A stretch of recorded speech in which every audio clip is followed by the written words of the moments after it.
this is Miss Stevenson, and I am here again for another week. This week we are celebrating Hispanic Heritage Month, and we're going to be celebrating Hispanic Heritage Month for the next 4 weeks. And big surprise for you, we're going to have a guest reader for the next 2 weeks. And we're going to be talking about a story that is a true story. And it's very interesting, but I want you to remember that it's a true story. So get ready, listen closely, and don't forget, I need you to complete that exit ticket with your opinions. All right? So enjoy, and here's your guest reader. Hey Garrett Gators, it's Coach Rodriguez here. I'm super excited to be Miss Stevenson's special guest, and I'm so excited she picked me, especially for Spanish Heritage Month. Some of you may not recognize me, but this is what I typically look like on the weekends with my family when I do get time to fix my hair and do my makeup. So today we're going to read the book Separate is Never Equal. It's Sylvia Mendez and her family's fight for desegregation. So let's see what it's talking about. All right. Sylvia had on her black shoes. They were shiny new.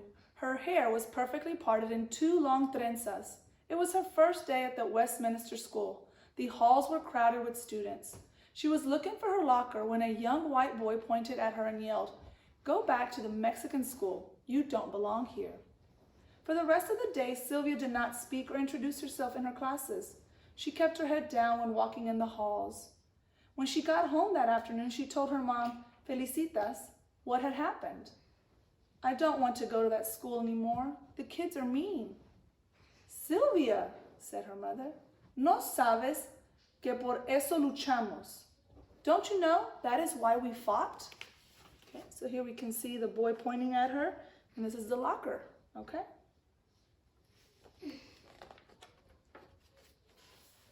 Three years earlier, in the summer of 1944, Sylvia and her brothers Jerome and Gonzalo Jr. and their parents had moved from the crowded city of Santa Ana, California, to a farm in nearby Westminster.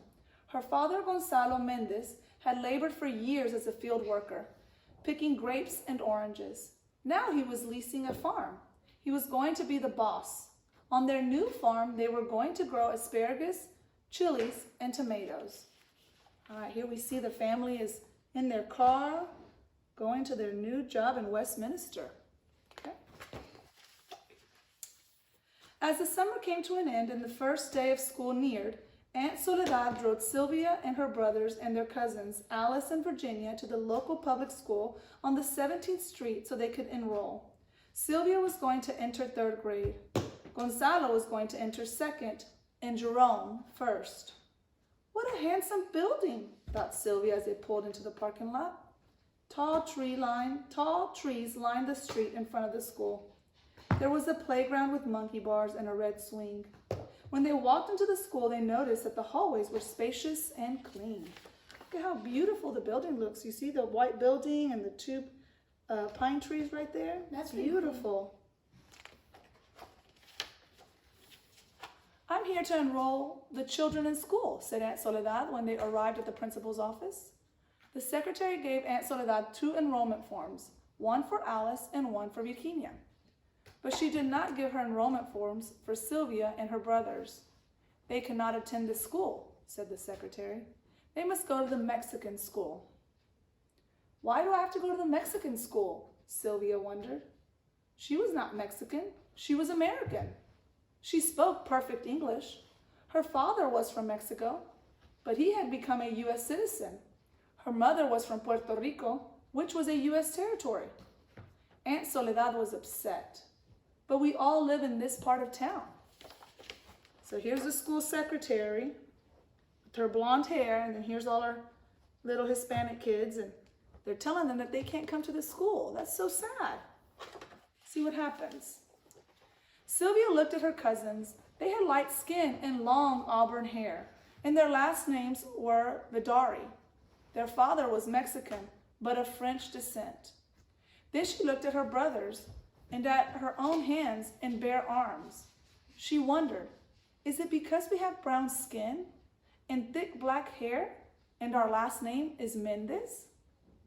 "Rules are rules," said the secretary. The Mendez children have to go to the Mexican school. I will not be enrolling any of them then, said Aunt Soledad. And she stormed out of the office, taking Sylvia and the other children with her. So here are Aunt Soledad's kids. You see how they're a little lighter skinned and they have the auburn hair? And then here is Sylvia, who has her two trenzas, has dark brown hair. She kind of looks like Coach Rodriguez. I just need to give myself two trenzas because she's dark skinned and I have dark skin too. And dark eyelashes and dark hair. So let's see what's going to happen. When they arrived home, Aunt Soledad told Sylvia's father what had happened. Mr. Mendez told her not to worry. It had to be a mistake. He would take care of it. He was a businessman, and he was used to dealing with people. The next day, Mr. Mendez met with Miss Harris, Mr. Harris, the superintendent of the Westminster School. Mr. Mendez explained that his family had just moved to a nearby farm. The public school of the 17th Street is the closest school to our house, and my children should attend it. Your children have to go to the Mexican school, said Mr. Harris. But why? Asked Mr. Mendez. He was not given an answer other than, that is how it is done. In the following days, Mr. Mendez met with Mr. Atkinson, the county superintendent, Mr. Harris's superior, and then with the school board, which oversaw all the schools in Orange County. But they all said the same thing. Your children have to go to the Mexican school. But why? Mr. Mendez kept asking. No one would give him a satisfactory answer. So here's Mr. Mendez doing his job, and then the family, and then here they are trying to fight to make it equal so their children can go to a regular school. Like, why do they have to go to a Mexican school? Okay. That fall, Sylvia and her brothers had to attend Hoover Elementary, better known as the Mexican school, on Olive Street in the city of Westminster. The building was a clapboard shack, and the halls were not spacious or clean. A cow pasture surrounded the school.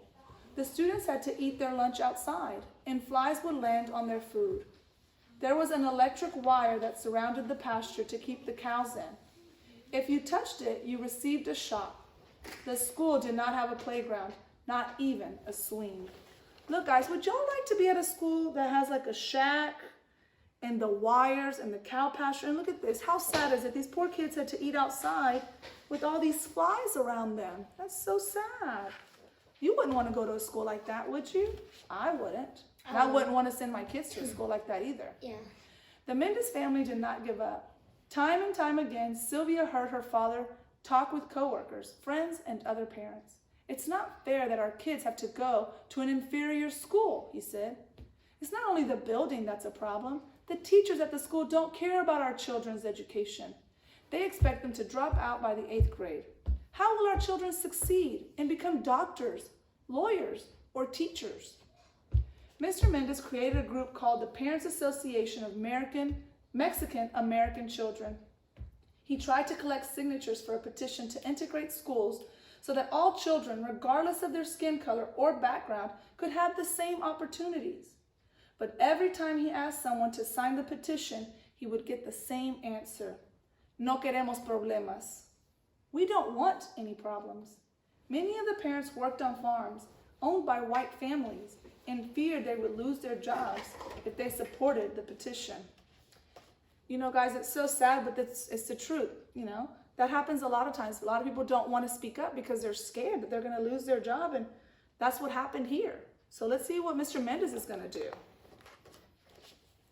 One day, a truck driver overheard Mr. Mendez trying to convince a worker to sign his petition. You know, said the truck driver, you could file a lawsuit. The truck driver told Mr. Mendez about a lawyer named David Marcus, who had filed a lawsuit on behalf of people in San Bernardino and had helped them integrate the public pools there. At that time, not only were schools segregated, but also other public places as well, such as pools, parks, and movie theaters.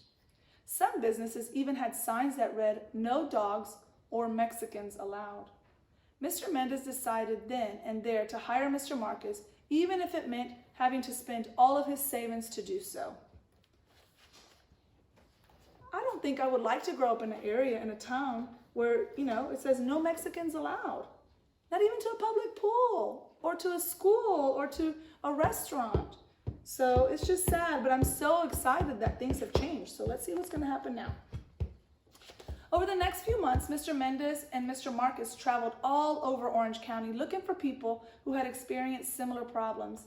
Sylvia watched her father leave early in the morning. Sometimes she saw him come home in the evening, but often she only heard his footsteps when he got in late at night. While he was away, Sylvia's mother had to take care of the farm. Mr. Mendez would get Sylvia and her brothers ready for school, and then she would go out to the field. She started the irrigation system, drove the tractor, oversaw the workers, and solved any problems that arose. Wow, so while Mr. Mendez is out there trying to get their kids to come to school, Mrs. Mendez is taking care of the farm. Wow, that's pretty good. Like fight for what's right. With the help of Mr. Marcus, Mr. Mendez found and talked with other families who were dealing with segregation. One of them was the Estrada family. Mr. Estrada had fought in World War II. He had risked his life next to Americans of all races and backgrounds. But when he returned to America from the war, he found out that his children were not allowed to attend school with white children. Es una injusticia, said Mr. Mendez. It's an injustice. The Estrada family joined the Mendez case, and so did 3 more families. The families were from the different school districts in Orange County. Westminster was where Sylvia lived, Garden Grove, El Modena, and Santa Ana. Mr. Marcus wanted to show that the segregation of students affected not only Sylvia and her brothers, but more than 5,000 children in the public school system all over Orange County. On March 2nd, 1945, Mr. Marcus went to the courthouse and filed the lawsuit. All right, he's filing the lawsuit. Okay, well, we're going to go ahead and stop here, little Gators, and I want you to start thinking, what do you think is going to happen? What is your prediction? What is Mr. Mendez going to do? What's going to if Mr. Mendez is going to do the lawsuit, is it going to be passed? So what I want you to do now before we come back to this book is I want you to start thinking about all those things of what could be going on. Is Sylvia going to get to go to school at Westminster? Again, is Mr. Mendez going to win the lawsuit? Are more families going to join him? So wait until next week. I can't wait to finish the book, and then you guys can tell me if you like it, all right? Take care, Gators. We'll see you next week.